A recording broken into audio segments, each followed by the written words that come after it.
بسم اللہ الرحمن الرحیم۔ السلام علیکم ورحمۃ اللہ وبرکاتہ۔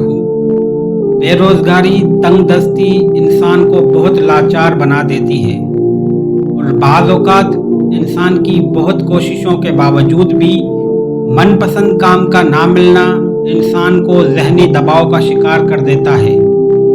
ہم سب کو چاہیے کہ اس طرح کے مسائل کا حل قرآن اور حدیث کی روشنی میں ڈھونڈیں۔ جب بھی کسی انسان کو ایسا مسئلہ درپیش آئے، کام نہ چلتا ہو یا بے روزگاری کی لپیٹ میں ہو، تو اس کو چاہیے 5 وقت کی نماز کی پابندی کے ساتھ یہ وظیفہ کرے۔ روزانہ بعد نماز عشاء جائے نماز پر بیٹھ کے بسم اللہ الرحمن الرحیم 786 مرتبہ یا باسطو 72 مرتبہ ورد کریں اور اس عمل کو اپنا معمول بنا لیں تو انشاءاللہ گھر سے کبھی بھی رزق کم نہیں ہوگا اور روزگار میں برکت ہوگی۔